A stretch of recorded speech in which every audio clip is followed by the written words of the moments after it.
Today's topic, we're going to go over charity and leaven. Charity and leaven.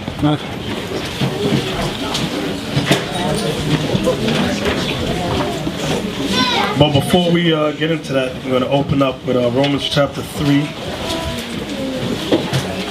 Romans 3, verse 1. Well, before we get that, go to Deuteronomy 16 and 1. I want that first. But remind me, Romans 3, I didn't write it down, so just remind me. Read that for me, Isaac. Deuteronomy 16, verse 1. Observe the month of Abib, and keep the Passover unto the Lord thy God. For in the month of Abib, the Lord thy God brought thee forth out of Egypt by night. Can we look up the word Abib? Let's look up the word Abib, please. Who has a dictionary? What's the better dictionary to use for that? No. See, I'm listening to you today. Yes. Zondervan. This is page 13 out of the Zondervan Compact Bible Dictionary. All right. Abib, an ear of corn. So Abib means ear of corn. It's a Hebrew word that means ear of corn. Ear of corn comes in what season? Mario. That comes in the springtime. Right, spring. So the translation is referring to spring. So the month of Abib is the first spring month. Everybody understand that? Yes, sir. All right. From there, let's go to Exodus chapter 12. Exodus 12. You got that, Isaac? Yes, sir. Okay. Exodus 12, verse 2. This month shall be unto you the beginning of months. It shall be the first month of the year to you. So he's referring to the month wherein Passover comes. Passover comes in what month? Y'all forgot already? Abib. Thank you. Abib. Exodus 12 is referring to the same thing. Read it again. This month shall be unto you the beginning of months. So the first month, according to God, is the spring month. Okay? Can we go back to the Bible dictionary real quick? I think it tells you. Calendar. Look on the calendar. We looking on the calendar? Look on the calendar for Abib. It lets you know when it generally falls, when it comes. Oh, Abib. It says Abib. It says after. Yeah. It says after the exile, the name was changed to Nisan. It fell about the time of our March in early April. That's what I wanted. Read it again, please, for the officers. It fell about the time of our March in early April. So the month of Abib falls between March and April. Not February. Any Israelite telling you that Passover is February is insane. Some of y'all follow some of them cuckoo groups out there on YouTube. February. What the hell is this? Now, let's go back to Exodus 12. Exodus 12, verse 2. This month shall be unto you the beginning of months. So, is something wrong with his mic? I can barely hear him. Read it again. This month shall be unto you the beginning of months. It shall be the first month of the year to you. So I know that America has taught many of us, that January is the beginning of the year. But that is not what God says. The Most High God says that this month of Abib, this spring month, shall be the beginning of the year to you. All right, so the new moon that fell during this month is when the beginning of the year started. When was the last new moon for March? 11th. It was the 11th? Right, the evening of the 11th. So that was the beginning of God's new year. It's right here. Yeah, go ahead. This is calendar. All right. Tell them where you're reading from. This is the Zondervan Bible Dictionary. This is under calendar. It says synchronized Jewish sacred calendar. Month 1, Nisan, as Officer Leon mentioned. Nisan, which falls between March and April. So saying it again. Month 2, April, May. Month 3, May, June, and so on and so forth. So the first month is between April and May, depending on the new moon. March, April. March, April. Give him the 50 mic, because I got to comment this. That's it. All right, so does everybody understand what we're reading so far? Who's lost? I know some of us are still in the American mindset, but this is a part of being born again. When Christ said, "Ye must needs be born again," this was a part of it. You else would be saying that the dead of winter is the beginning of the year at midnight, and that's not so. All right, back to Exodus 12. Again, verse 2 again. Exodus 12, verse 2. This month shall be can't even unto hear you him. the beginning of months. It shall be the first month of the year to you. Okay, from there, let's go to Romans chapter 3. So the month of Abib falls around March, April. Falls between March and April. I hope y'all wrote that down. It's the beginning of the year to you. That's what the Most High God says. Romans chapter 3, verse 1. What advantage then hath the Jew? Or what profit is there of circumcision? So what advantage then have the Jew? And what profit is there of circumcision? The covenant that the Most High made with Israel to be his people. Go ahead. Much every way. So there's an advantage. In order to have an advantage, that means there's someone you have an advantage over. Meaning there are nations you have an advantage over. I know that's not taught in America. That's a strange thing. Because you all come from the mindset that we're all equal. That is not what the Bible says. The Bible says you have an advantage over everyone else. Go ahead. Chiefly, Mainly, because that unto them will committed the oracles of God. because that committed unto us was the oracles of God, meaning the Bible. The Bible was not given to all nations.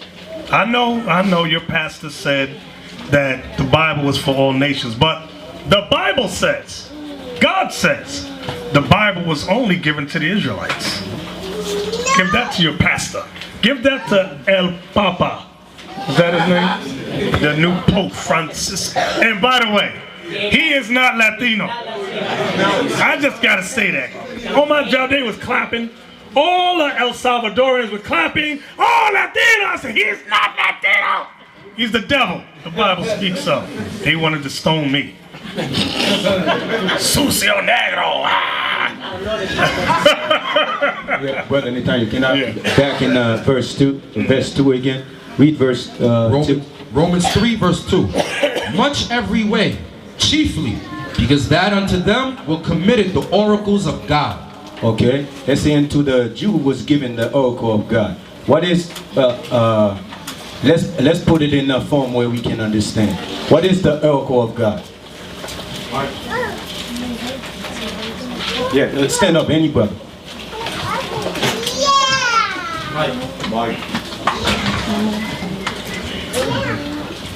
The word of God. Yeah. 1 Peter 4:11. Yeah, make it in one word. God's laws was given to the Israelite, right? Yes, If sir. God's laws, who created the whole universe, was given to the Israelite, so why God said what advantage? That means you was made judge to judge the whole earth. That's make you different than the other nation. You was making judge because God give you His laws. If that's His world, so He gives you His laws. So what He's telling you, you're supposed to judge all nations. They make you different than all nations. We're not equal. We're not friends. We're not classmates. We're not nothing. You understand? There was made nothing. We was given the oracle of God, laws of God to govern the world. Exactly. Verse 3, Isaac. Verse 3. For what if some did not believe? Some of you in here might not believe. Some of you online might not believe in anything this Bible says. And some of you cherry pick. You know, you got some that believe, some that don't. Then you got the cherry pickers. I accept this part, and this part, but not that, and that. Read it again. For what if some did not believe? Shall their unbelief make the faith of God without effect? God forbid. So because you don't believe certain things in this Bible, does that mean a hill of beans to the Most High? Is that going to change any prophecy the Bible says? Because you don't believe. Who gives a damn about you? Let Aitan read for a few minutes. I got it. All right, Acton, you read. You got to fix that mic over there. Read Romans 3:3 again. Romans 3 verse 3. What if some did not believe? Shall their unbelief make the faith of God without effect? Now, let's go to 2nd Esdras in the Apocrypha. 2nd Ezra 16 verse 1. Woe be unto thee Babylon and Asia. Woe be unto thee Egypt and Syria. These are prophecies for the last days for these nations, guys. Gird up yourselves with cloths of sack and hair. Bewail your children and be sorry. Your destruction is at hand. The Most High ain't done with these nations. These are the same nations the Most High destroyed before they came back. Go ahead. A sword is sent upon you, and who may turn it back? A fire is sent among you, and who may quench it? Here it come. Plagues are sent unto you, and what is he that may drive them away? So the Bible prophesies that God would send plagues upon these nations. Get a lie. Can we go to the news article number 1, please? March 3rd, 2013. If we hadn't already seen enough biblical events this year, a plague of over 30 million locusts swarmed over Egypt's cities and farms. Now I want y'all to take notice. Notice it says 30 million locusts. I want y'all to remember that. 30 million. It's going to play a part later on. Go ahead. Over Egypt's cities and farms just 3 weeks before Passover begins. So now, some of you don't believe in the Most High. Some of you got your doubts. Oh, that was them plagues. Now he sent locusts. He said, I'm going to strengthen my servant's faith. So when y'all see things like that, this is meant to strengthen your faith. That what we're reading in the Bible is true and accurate, not doubt. Go ahead. But put your apocalyptic fears to rest. This happens every year as part of the locust's natural migration pattern. Now that ain't true. Every year, 30 million locusts do not hit Egypt. That's Esau's cunning media to dumb us down. Damage control.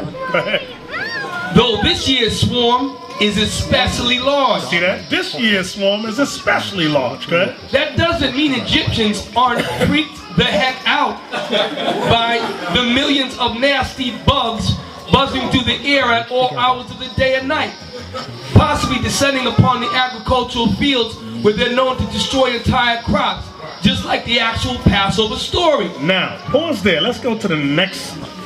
Go to the next one. Okay, go. Okay, notice at the bottom of that. Shem, read that also.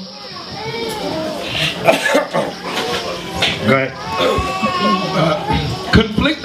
Conflicting reports aside, Moen insists that the government has everything under control. Now, I thought this happens every year. Why they gotta go to the government and ask them, do they have everything under control? Go ahead. Egyptian armed forces and the border guards are attempting to fight the swarm with the means at their disposal. I thought they go through this every year. You see how they be lying? They trap themselves up? Go ahead. The agricultural minister said, I asked the families living in the locust-plagued areas not to burn tires. This does not chase away the locusts, but only causes damage and could ignite large-scale fires that would cost in lives.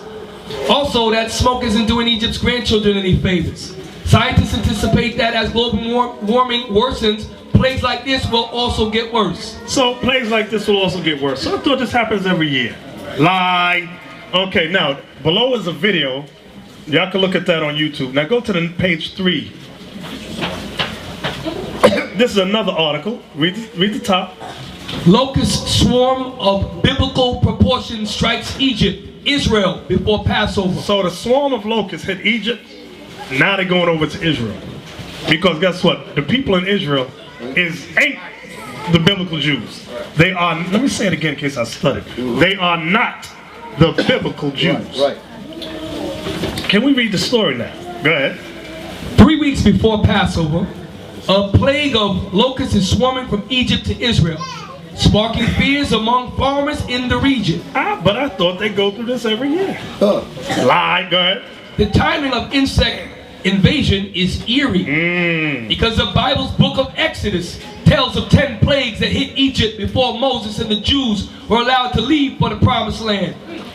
A plague of locusts was eighth on the list, but Pharaoh didn't relent until the 10th plague, which killed off all the Egypt's firstborn sons. Every year at Passover, Jews commemorate how they were spared. Now, from there, let's go to page 4. This is the next part of that same article right here. They came from the Sudan-Egypt border after breeding in December and January, flew north along the coast to nearly Suez, then got caught in some winds associated with low pressure system over the central Mediterranean to Cairo. Cressman told NBC News in an email. The weather system moved eastward, and on Monday, changing winds carried the swarm of the northern Sinai Peninsula in Israel's Negev desert, he said. Now watch this next paragraph. Go ahead. A spokeswoman for Israel's agricultural ministry, Daphna Urista, told the Associated Press that planes have gone out to spray pesticides on agricultural fields to head off damage by a relatively small swarm of 2,000 locusts. Stop. They said 2,000. What's the problem with that? What did the first article say? 30 million. You see, all that is to dumb down Negroes and Latinos. Oh, they simple. They'll never know. They won't figure it out. Go ahead. Authorities called upon residents to be vigilant in reporting locust sightings. Okay, now that was that. Let's go back now. Thank you, Shem. Let's go back now to 2nd Ezra 16. Yeah. How can they count them? I can't hear you. How can they count them to say that there's 22,000? Exactly. 2nd Ezra 16. I want to jump down just to verse 20, please. 2nd Ezra 16, verse 20. Pay attention. But for all these things they shall not turn from their wickedness, nor be always mindful of the scourges. Meaning the nations that the Most High plagues. They will not be mindful of their wickedness, nor of the scourges that God would constantly send upon them. Okay? From there, let's go to Luke 22 and 1. Luke 22 and 1. So, what if some do not believe? To hell with you. The Most High ain't gonna lose no sleep because you don't believe. You die, doubt. We went from the Bible to a news article and some of you still doubt. Most High ain't gonna shed a tear over you. Neither are we. Luke 22, verse 1. Now the feast of unleavened bread drew nigh, which is called the Passover. So, the Feast of Unleavened Bread is also called what? The Passover. Now, Exodus 13 and 3. Let's go there. Exodus 13, verse 3. And Moses said unto the people, remember this day in which ye came out from Egypt. Wait, what month was this? Uriel, what month was this? The month of Abib. The month of Abib. When does it fall, Uriel? When does it come? Between March and April. Between March and April. What season is that? Springtime. Okay. Now you can have a seat, brother. You're like a yo-yo over there.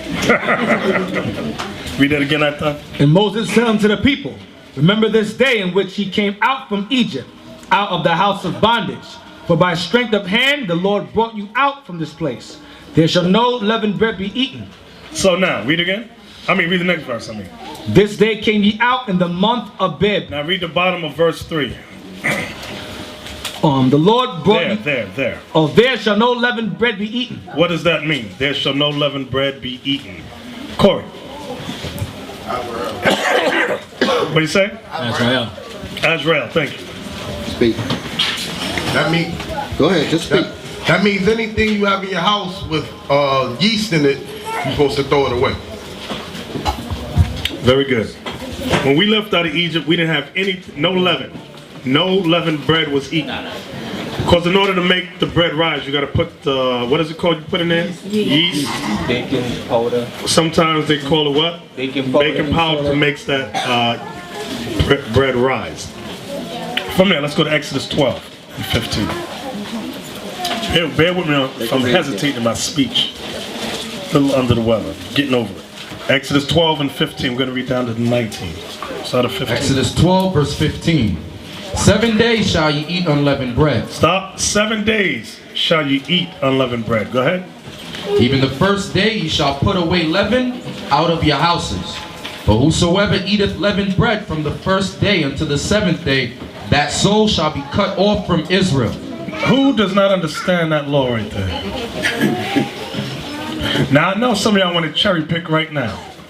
Cherry pick because, you know what? I spent all this money on these cakes, on these foods that got yeast in it.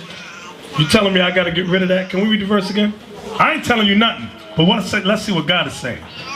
Verse 15. 7 days shall ye eat unleavened bread. Even the first day ye shall put away leaven out of your houses. But whosoever eateth leavened bread from the first day unto the 7th day, that soul shall be cut off from Israel. Oh, so Mike, Mike right there. What do I mean? Mike. It means that anybody that eats leaven within that week of Passover shall be cut off from the nation. All right. And the Most High is serious about his laws. So, Mike, what if we got leaven in our house? I got some Oreo cookies with leaven, and I just bought them. What should I do? Throw it out. I got some ice cream, and it says on there, like they got ice cream with Oreo any of y'all ever had that? Cookies and cream. You read the ingredients, it says yeast. What should I do? The Lord says to throw it out. So, should I throw it out right now, today? No. What should I do? You should wait till it begins. Okay, very good. So now, from this point on, if we have it, you should go through all the stuff in your house and start putting everything with yeast off to the side and start to eat it day by day until you come closer to the day. Now, if you got stuff left over by that day, what should we do? Throw it out. That's what God says. That's what he says. Now, I know some of y'all, a lot of us in here got kids. Check your cars. Kids have cookies all under the seats. Check your toaster. Some of y'all forget to empty out that toaster. Got breadcrumbs all in there. Throw that stuff out. Most likes to get all the yeast out. And there's a reason behind it. There's a reason behind it. Let's read down, Isaac. Verse 16. And in the first day there shall be an holy convocation. Now, convocation means what, Isaac? It means a holy gathering. Assembly. Holy gathering, assembly, right? And in the seventh day there shall be an holy convocation to you. So the seventh day also is a holy gathering. The first day and the seventh day, a holy gathering, right? No manner of work shall be done in them, save that which every man must eat, that only may be done of you. So the only thing you can do is what pertains to you cooking for the Passover. No work though, right? And ye shall observe the feast of unleavened bread. For in this selfsame day have I brought your armies out of the land of Egypt. Therefore shall you observe this day in your generations by an ordinance forever. For how long? Forever. How long? Forever. So we can't cherry pick this thing. It says forever. Go ahead. In the first month, on the 14th day of the month at even, ye shall eat unleavened bread until the 21st day of the month at even. 7 days shall there be no leaven found in your houses. For whosoever eateth that which is leavened, even that soul shall be cut off from the congregation of Israel, whether he be a stranger or born in the land. So that goes for your kids too. Oh, but little Johnny likes cookies. To hell with little Johnny. Get the cookie out. He ain't gonna die. Give him some fruits and vegetables. How about that? His teeth rotting out his head anyway. Give him something healthy for 7 days. Think of it like a healthy diet for a week. Yeah, From there. Brother Nathaniel, his other congregation teach that you can do that. They're saying that this Lord is not valid right now in the Christ, showing you that they got other brothers who don't believe what Christ trying to establish upon this earth is his laws, statutes, and commandments. There you go. Now what? Let's see about that. Let's go to 1 Corinthians 5. Let's see now. First, the book of Corinthians. Yes, Joel, you had your hand up. The same for the brothers that live at home with somebody, the parents or a roommate. Oh, be yes. careful. Right, you're absolutely right. Listen, if you didn't buy that stuff and it ain't your house, don't touch it. You might find yourself thrown out. Thank you, Joel. 1 Corinthians 5 and 1. Now, the book of Corinthians was it written before Christ died and resurrected or after? When? Book of what? I'm sorry, I didn't hear. Corinthians. It was after Christ died. After Christ died and resurrected. That's very important in understanding. Because there's a dumb doctrine. Our people follow these doctrines from the white man that says these laws don't pertain to us in Christ. The Passover, for example. But you'll celebrate Easter. Remind me to mention women with them big hats on Easter. Don't let me forget that. 1 Corinthians 5 and 1. 1 Corinthians 5 verse 1. It is reported commonly that there is fornication among you, and such fornication as is not so much as named among the Gentiles. Uriel, what is fornication? What is fornication?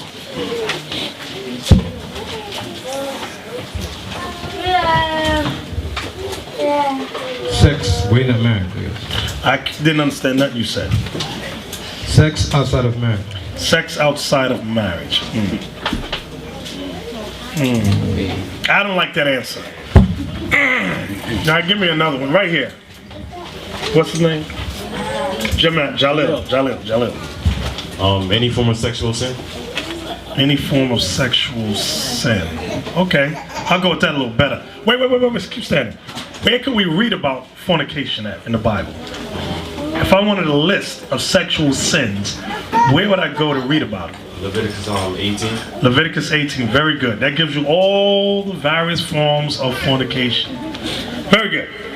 Isaac, what verse you at? Verse 5 of 1 Corinthians 5, verse 1. It is reported commonly that there is fornication among you, and such fornication as is not so much as named among the Gentiles, that one should have his father's wife. So like Jaleel said, Leviticus 18 gives you the whole list. Leviticus 18 verse 3 tells you about not having sex with your stepmother. It's a sin. Come on. And ye are puffed up, and have not rather mourned, that he that hath done this deed might be taken away from among you. For I verily, as absent in body, but present in spirit, have judged already, as though I were present, concerning him that hath so done this deed. So the discussion is the brother that has sex with his stepmother. Go ahead. In the name of our Lord Jesus Christ, when ye are gathered together in my spirit, with the power of our Lord Jesus Christ, to deliver such an one unto Satan for the destruction of the flesh, that the spirit may be saved in the day of the Lord Jesus. Let's examine that verse. To deliver such an one unto Satan for the destruction of the flesh. What does it mean, destruction of the flesh? Nobody has a clue. Hananiah. Destruction of the flesh is killing your body. Right. Death, destruction, kill that Negro. That's what Paul is saying. He delivered him unto Satan that he might be put to death under Satan. That's what he was saying. I know, oh no, not Paul. He's so Christ-like. Yeah, that is Christ-like. Sometimes a brother do something so wicked, he got to go. Let Satan deal with him. Read it again, Isaac. To deliver such an one unto Satan for the destruction of the flesh, that the spirit may be saved in the day of the Lord Jesus. Now, what does it mean that the spirit may be saved? Does that mean he's the devil, he gets put to death, and now his spirit is saved? Is that what that means? The spirit it's talking about is the spirit of the church, because if that brother remains, he can corrupt everyone. Thank you. It's talking about the spirit of the church. And as we read down, Paul is going to explain that's exactly what he means. Go ahead. Verse 6. Verse 6. Your glorying is not good. Know you not that a little leaven leaveneth the whole lump? Now you got to know a little something about baking. Baking. A little leaven. Leaven is another word for what? Okay. Yes, I want the literal meaning. A little yeast leaveneth. Who can explain it? Who can explain that? In modern terms. You're in the kitchen, Abiel. Stand up. Abiel, stand up. You're in the kitchen. Explain to me what's going on. A little leaven. Leaveneth the whole lump. You're on. You take yeast, you put it in dough, put water, you let it sit. An hour later, it rises. Very good. Everybody understand the analogy?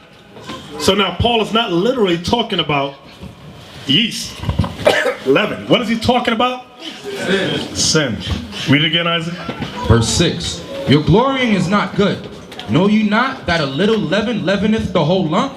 Go ahead. Purge out therefore the old leaven, that ye may be a new lump, as ye are unleavened. Stop. Read again, verse 7 again. Purge out therefore the old leaven, that ye may be a new lump. Stop. Purge out therefore the old leaven. What is he talking about? What is Paul talking about? Paul's talking about getting rid of the sin out of your life. That's what he's talking about.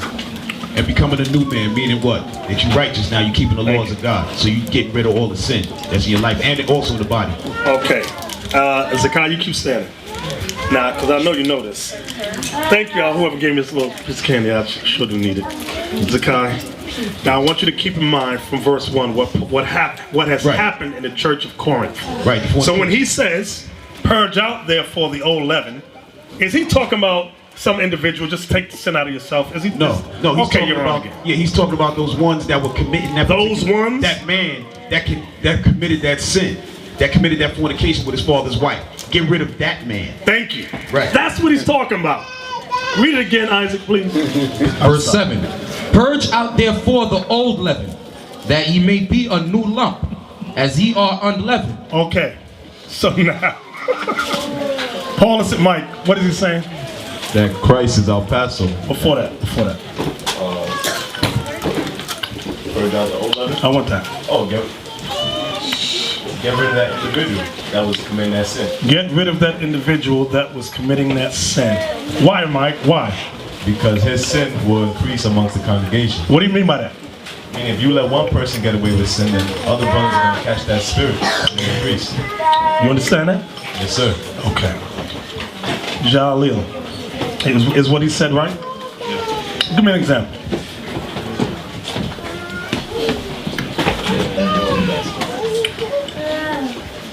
If you and a brother are...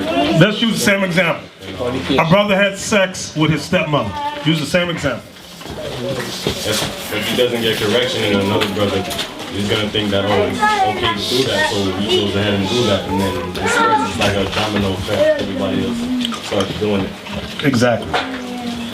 You let one brother get away with that sin, it's going to leaven the whole lump. The sin's going to rise. You're going to have one brother having sex with his sister-in-law. Next one may be homosexuality. You never know. Might be a crackhead up in there. You ain't judged these. How you going to judge me now? That's what Paul's saying. Read that verse again, Isaac. Verse 7. Purge out therefore the old leaven, that ye may be a new lump, as ye are unleavened. So now stop. Where is Paul getting this from? Because Paul didn't just make stuff up. Where is he getting it from? I want a new hand. Ezekiel. He's getting that from Exodus. When the Most High told Israel not to bring any leaven with him. That's all I got. Well, explain. How about that? Yeah, when we left Egypt, the Most High said, don't bring any leaven with you. So, meaning don't bring any of the old sin or the old leaven to the new land. So that's what Paul was referencing. Okay, very good. So you see how deep Brother Paul was? Paul went in the spirit about Exodus. The leaven out of your house, Paul said, listen, the way we got leaven out of the house, you got to get it out of the body. Out of you got to get it out. All that was symbolic. But that doesn't mean you don't do it. He was giving you the deeper meaning behind it. Read it again, Isaac. Purge out therefore the old leaven, that ye may be a new lump, as ye are unleavened. For even Christ our Passover sacrificed for us. Now Paul goes to another level. He's letting us know what about that last precept. Let me see, Mike. That the lamb and the Old Testament was symbolic of Christ. Right. That Passover lamb in Exodus was symbolic of Jesus Christ. Him dying on the cross. Go ahead, Isaac. Therefore, let us keep the feast. Stop. Now, who said don't keep the feast? Who said we can't keep it? Paul said what? Therefore, let us keep the feast. Who wants to cherry pick and say no? We can't keep it because we're not in Jerusalem. Where was the church? It's going to tell you right there. Where's the church of Corinth at? Leon. It's in Greece. It's in Greece. Read it again, Isaac. Therefore, let us keep the feast. Now, did the Lord say keep it in Greece? No. So Paul said, therefore, let us keep the feast. No matter where you at, Israel, keep the feast. So if you let a Negro, a jive coon Negro, roll up on you, brother, sister, no, we can't keep these feasts. Just eat bread and wine. That's it. No What? lamb. No lamb. They say no lamb. Don't eat no lamb because Christ is Passover. Just eat bread and drink wine. That's it. That's the doctrine. Chicken too. Eat chicken and bread. Eat chicken and biscuits. So the Bible must be our guide map, not a Negro on the corner. Read again. Therefore, let us keep the feast, not with old leaven, neither with the leaven of malice and wickedness. See, he's explaining, he's breaking down what that leaven was symbolic of. Malice and wickedness. Go ahead. But with the unleavened bread of sincerity and truth. Go ahead. I wrote unto you an epistle not to company with fornicators. So he comes back and says, I wrote to you guys about the laws. Don't company with fornicators. From there, let's go to Genesis 3:15. We're going to give some examples of leaven. Some examples of leaven. Because leaven is not just fornication. Leaven is any kind of wickedness. We're going to get to the root of this thing here. Genesis 3, verse 15. And I will put enmity between thee and the woman. What does the word enmity mean, Isaac? It means hatred, like separation, hatred. Right, read again. And I will put enmity between thee and the woman. Now, he's talking to the serpent in the garden. The serpent in the garden was not a snake. The serpent in the garden was an angel of light. They looking at me like I'm strange. Yep. Can we get that in Corinthians? 2 Corinthians, I think it's 11. Give me that. Y'all just look, some of y'all looked at me like, what the hell? It's a cult.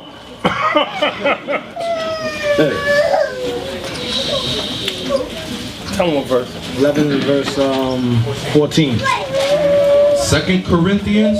Let's read verse 3 and 4 and then jump over there. Yeah. 2 Corinthians 11 verse 3. Because y'all gonna learn how deep Paul was. Go ahead. But I fear, lest by any means, as the serpent beguiled Eve through his subtlety.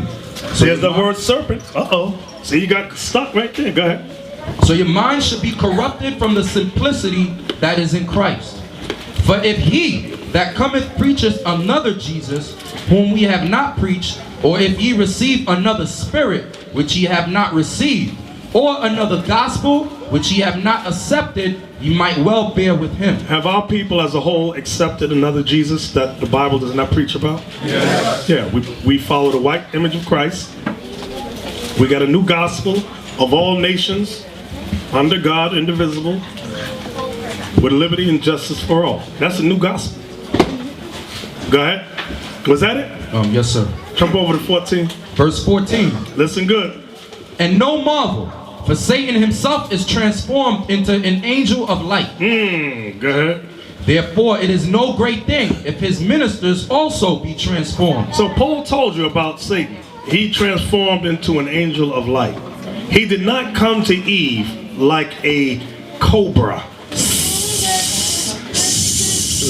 What did the Lord say? And Eve was talking to the snake. That didn't happen. He came in power. Satan came in power, looking like top-notch dude.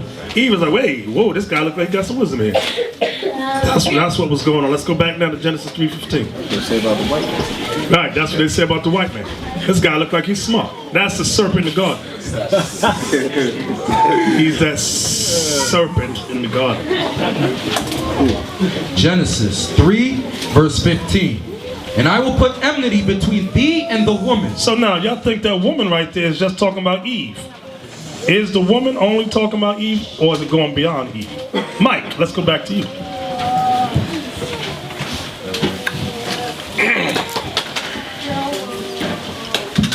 It's talking about Israel. Why do you say that? Because according to Jeremiah 6 and 2, Israel's like a delicate woman. Can we read that? Isaac, Jeremiah 6 and 2. Here's a precept about the woman. Jeremiah 6 verse 2. I have likened the daughter of Zion to a comely and delicate woman. Y'all see that? That's how the Most High sees Israel. Let's go back to Genesis 3:15. Genesis 3 verse 15. And I will put enmity between thee and the woman, and between thy seed and her seed. Between Satan's seed and the woman's seed. So I know right now y'all going Satan's seed. Satan didn't have no kids. Yes, he got some kids on earth. Go ahead. It shall bruise thy head, and thou shalt bruise his heel. It shall bruise thy head, and thou shalt bruise his heel. That's for another part, another time. Let's go to Genesis 4. Let's get to what happened between the seed of the woman and the seed of Satan, the serpent. Genesis 4 and 8. Genesis 4 verse 8. And Cain talked with Abel his brother. And it came to pass, when they were in the field, that Cain rose up against Abel his brother and slew him. Yeah.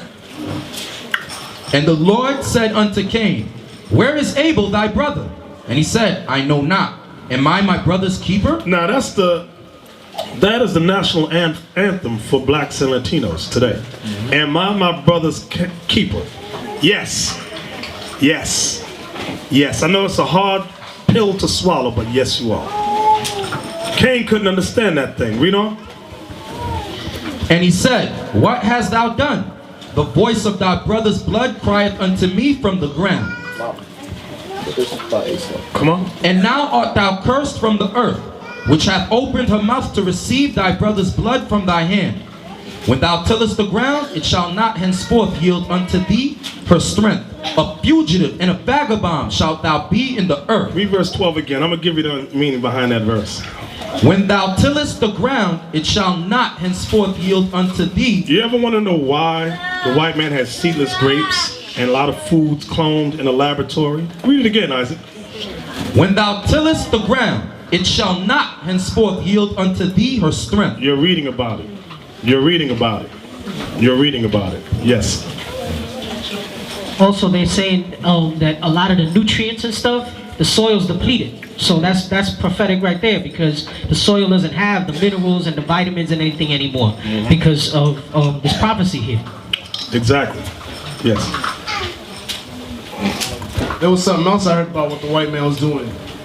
On the show Doomsday Preppers, the crackers, they buy something they call heirloom seeds. What these seeds are, whatever you grow from those seeds, that product also bears seeds as well. So that means whatever you buy in the supermarket, even though it has seeds, when you plant it, it's going to grow a genetically modified plant. You can't reproduce anything you buy. You have to buy an heirloom seed to get a seed-bearing plant. Y'all see that? Wow. So now, get Isaiah. We're coming right back here. Get Isaiah, one of the famous scriptures, Isaiah 46 and as a 10.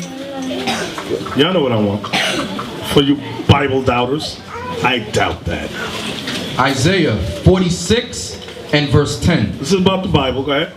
Declaring the end from the beginning, and from ancient times the things that are not yet done. So the Bible declares what? Read it again, Isaac. Declaring the end from the beginning, and from ancient times the things that are not yet done. Let's go back to Genesis 3 now. Genesis 4, I mean. Genesis 4. Declaring the end from the beginning. Declaring the end from the beginning. The word Genesis means what? Beginning. Beginning. Genesis 4 verse 12. When thou tillest the ground, it shall not henceforth yield unto thee her strength. So now you know why the ground is depleted. That was a curse put on the seed of the serpent. Okay? That's why, I'll bring that up later. Go ahead. A fugitive and a vagabond shalt thou be in the earth. Stop.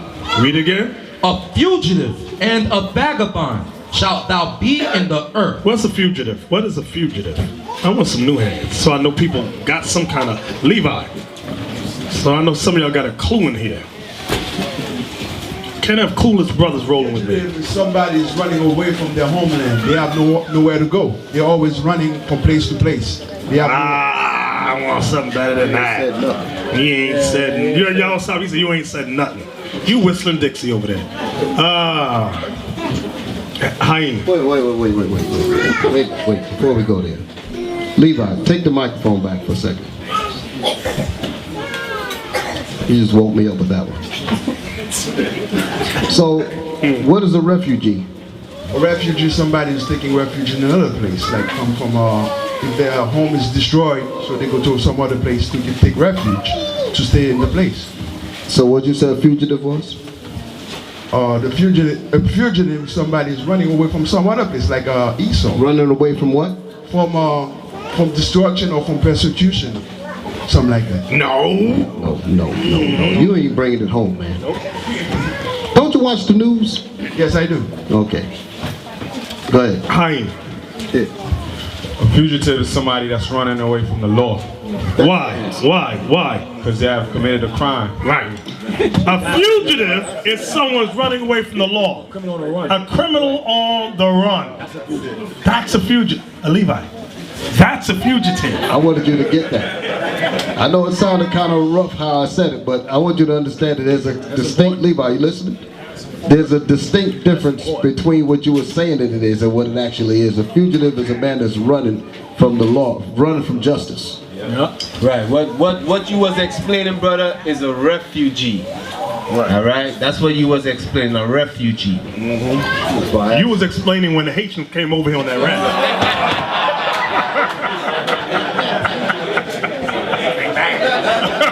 Yeah, I understand that because the white man tried to say that the so-called Haitians were fugitives. They were trying to say that the so-called Haitians were fugitives, and you bought that thing. So, Isaac, can you read that again? Genesis 4, verse 12. A fugitive and a vagabond shalt thou be in the earth. Stop. What is a vagabond? A vagabond. Let me try Reuben.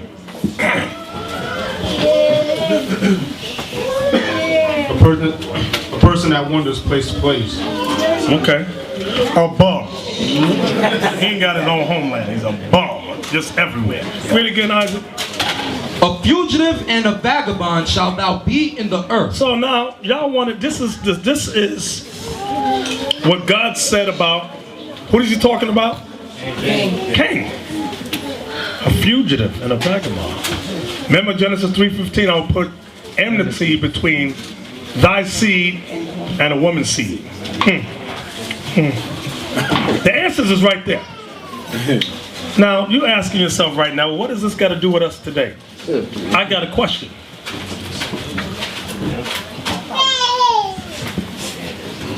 I'll start with the Dominicans. I'll start with y'all. They got a big statue of Cristobal Colon in the city of Santo Domingo. Would you consider Christopher Columbus a fugitive? You hear the hesitation? Yes. Do you hear the hesitation? I heard it. So they don't know. He might be looking at you. You're harboring terrorists. How many Dominicans in here? Raise your hand. Let me see the Dominicans. Uno, dos, tres. Some of them hide. They're hiding. Okay. Move the chairs out the way because they're under the chairs. Wait, you know, I don't think they're the only ones. I think the Puerto Ricans got that daggone statue over there too. Do y'all got that statue in PR? Yeah, he's there. Oh, okay. He's in 8. Okay. There's a whole fort named after him. Let's get this. All you Latinos, raise your hand. Let me see your hand right here. Okay. All right. Keep your hands up. Let me ask the new brothers. Them two new ones right there. Christopher Columbus. What's his history? Give him the mic. I want to hear about Christopher Columbus. He discovered. Wait, let him talk. That was an audio glitch. We wanted to Okay, you hear what he said? I didn't hear him. Say it again. There was distortion. Well, hold it. The reason why we wanted it again because we don't want any distortion. We want all of the syllables to go into the recorder. Come on with it. That's the history, so-called history, that Christopher Columbus discovered Puerto Rico. See, okay, now we're talking. No, okay, there we go. Now it's in there now. Okay. Anything y'all want to add to his history? Historically? Come on. Okay. Any teacher school? Bring it out. Don't hide. Anything else? Oh no. Okay. Wow. No. Okay. Let me hear the young man get a lie right here. Get a lie. You tell us about Christopher Columbus. He want to put on the mic too. Come on with it. Yeah, make sure it's right. Alright, so he came on a mission to take over because he studied the scriptures and asked for permission for the European powers to come over here to take over these lands. Who are the European powers? Oh, he asked Get to the two main characters, please. Spain and Italy. Okay, in Spain, who were the two people? I forgot the two people. King, write this down, Ferdinand, and Queen Isabella. Okay, go ahead. So when he came over here, he just started killing everyone. Where'd he go first? Puerto Rico or Santo Domingo? Santo Domingo. Okay. Then he hopped over to Puerto Rico. Okay. Then he started coming back and forth to everybody from Europe and bringing. What did he do? He raped, massacred, and robbed all of our people. Okay, he raped, robbed, and massacred all of the people. He sent y'all to Spain, forced Spanish on you, made you slaves of the Catholic Church, El Papa. You were slaves to the Catholic Church, spread that damn Catholic denounce foolishness throughout the world, gave you herpes, thank you.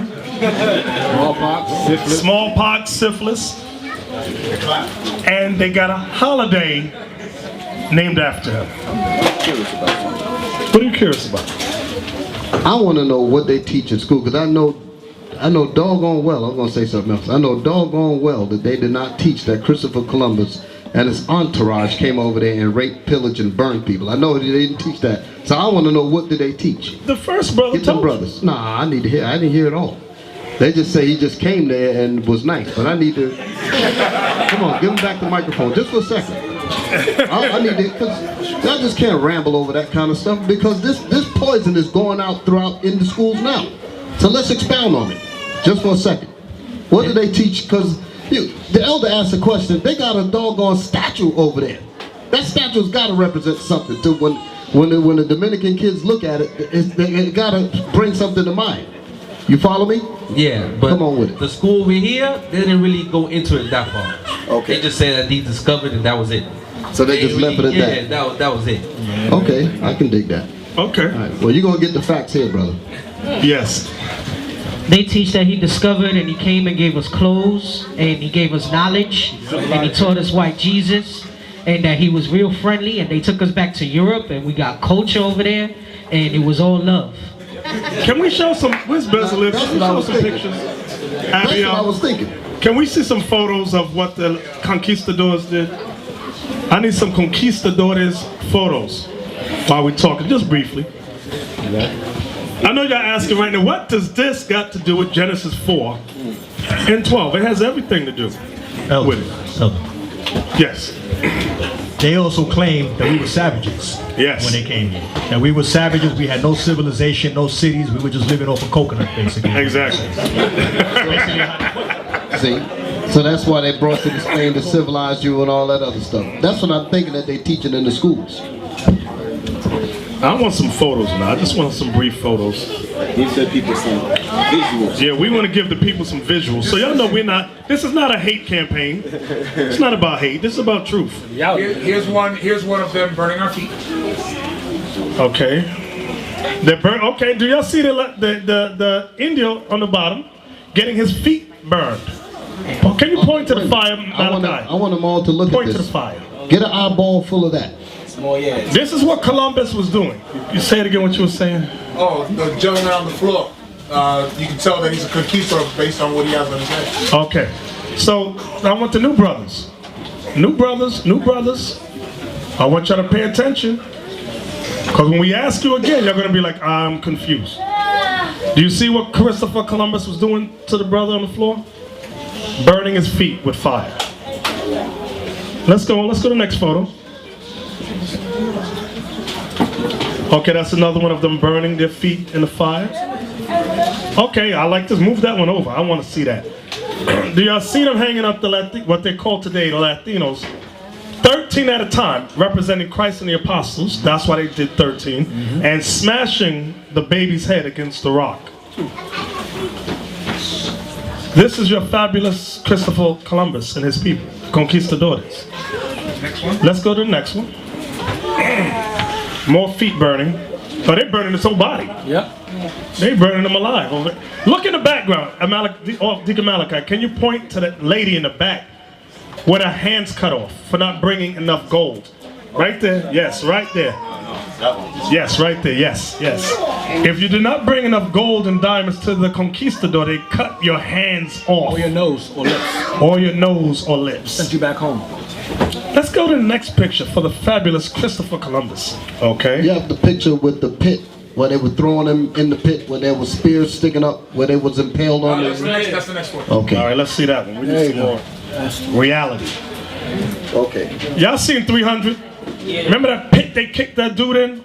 The conquistadors was doing that. They was kicking out people in pits, but them pits had knives and spears in there.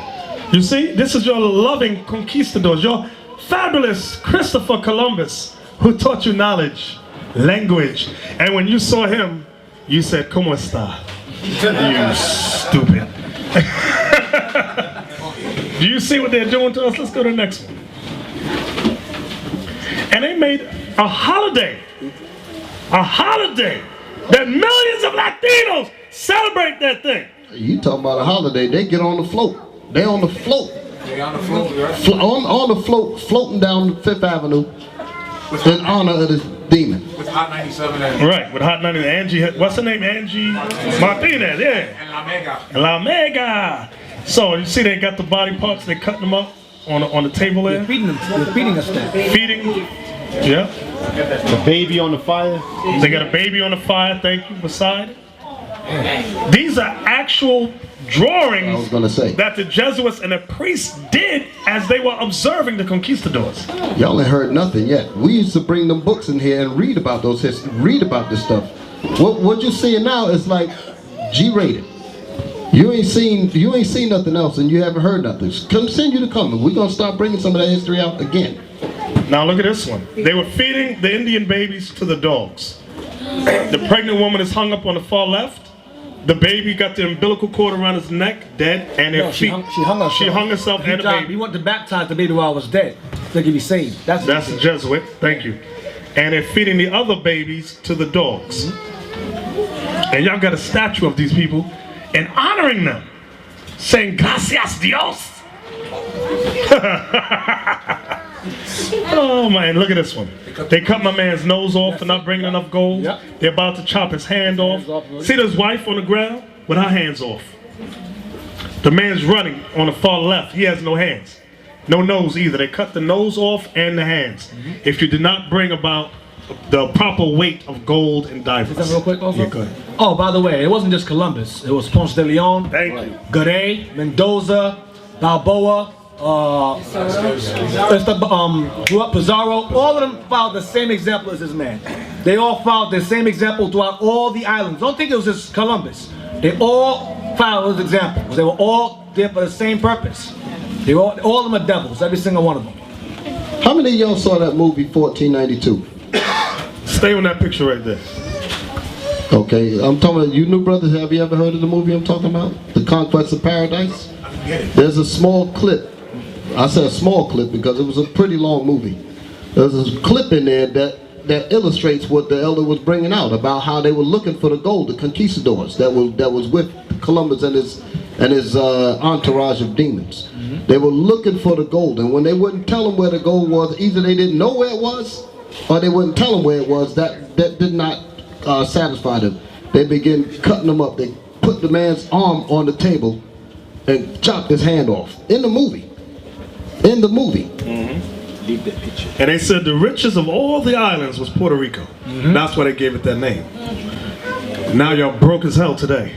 With your hand out for welfare and food stamps. Because they robbed you. They robbed you. Yeah, hold on.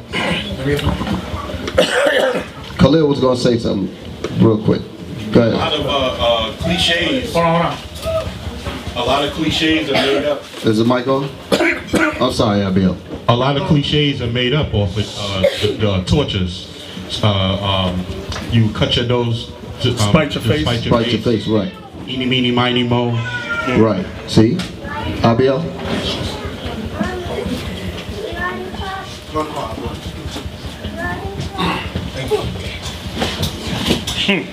Puerto Rico right now is in real dire straits. Like they're even telling us not to even travel over there because of the crime. There's high crime out there. And you got because of the crime. Now you might ask, maybe they're just crazy.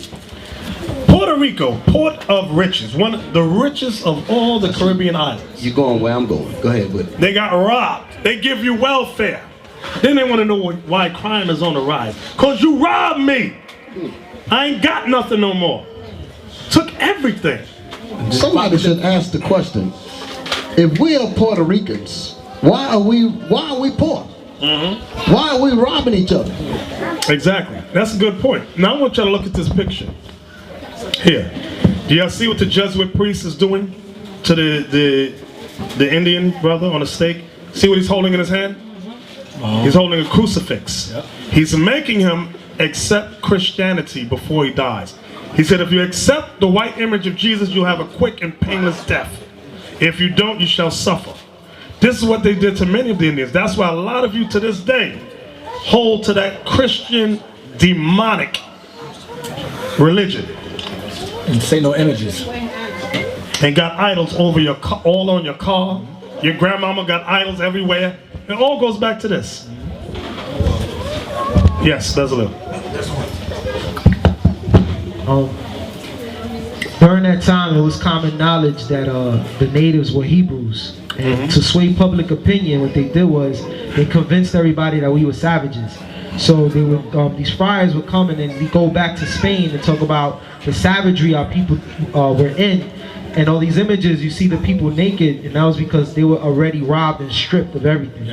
And for example, you know, there's books like James Adair. What was the other one that you had lent me? Lost Child. Not American Holocaust. Lost Child. Vanessa Ben Israel. Oh yeah. Where they were trying to fight and say that these people were Hebrews, but in order to justify the conquest, they had to say that they were savages. Right. Do y'all see the king here, King Atahualpa? I believe he was the king of Peru. Yes. And if you notice on his garment, he has fringes along the sides, and they have the crucifix over his head, asking him to accept Christianity. He refused. You haven't told what they said? But they asked him, he said, where do you go if you die? They said heaven. He said, fine, I'll go to hell then. So I don't gotta go, you guys are gonna go. That's what he said right in the stake right there. He said, the hell with y'all, even though he was burning. Yes, apart. Yeah, Elder, it's important to note for the Hispanic, so-called Hispanic brothers, that these same people are the same people that we honor, that we call ourselves, are proud to call ourselves Spaniards, or to call ourselves that we proud to speak Spanish. Okay, we were forced to speak Spanish as a brother brought out. We spoke Hebrew. Okay, which is why in the book Lost Tribes of Promised Land, Columbus brought Hebrew translators with him. Why would he bring Hebrew translators if he didn't know that we spoke Hebrew, that we were the Israelites? So you need to be cognizant of that. Okay, don't be proud of the fact that, because I used to say that, my brother used to say that we're from Spain. That's nonsense. That's total nonsense. That's not who we are. Yeah, y'all should stop saying that. We have the clip for tonight. You got the clip? Yes. Let's show it. There is a third way. By sailing west across the ocean sea. The distance is unknown. It's said to be infinite.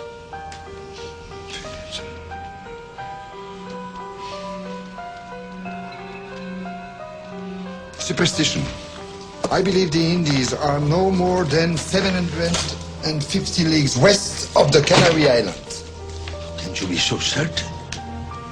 The calculations of Toscanelli, Marin de Tir, Esdras. Esdras is a Jew. So what's worse?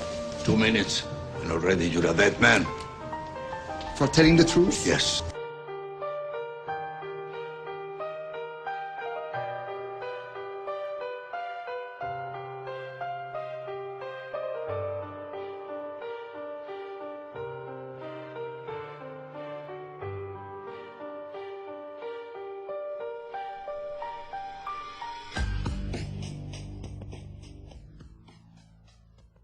I don't know how many of y'all picked up on what just played over the screen.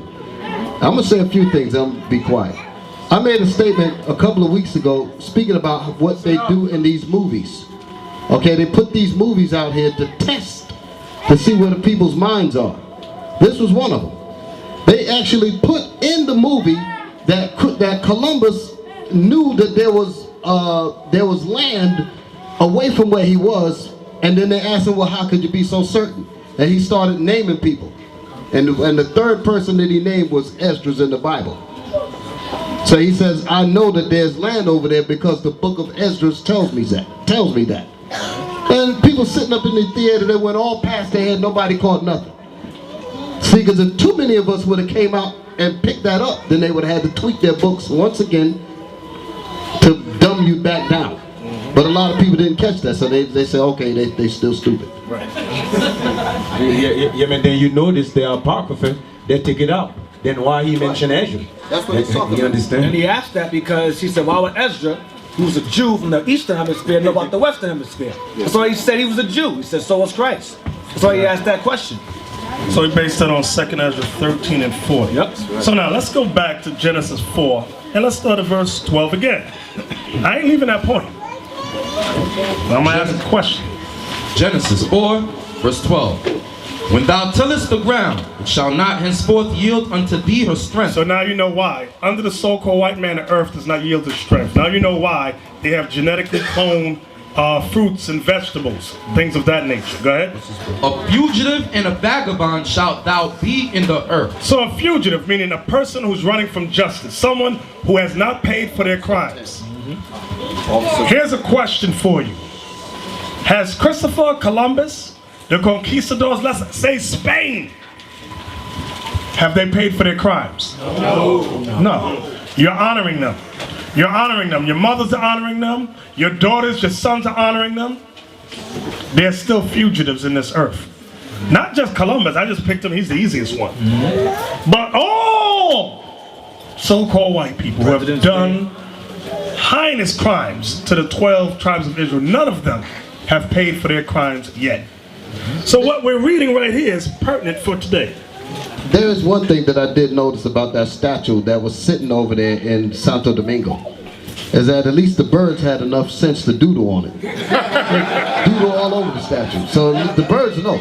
The people down there, they be like, oh, he's a great man, but birds say, this piece of, let's doodle on it.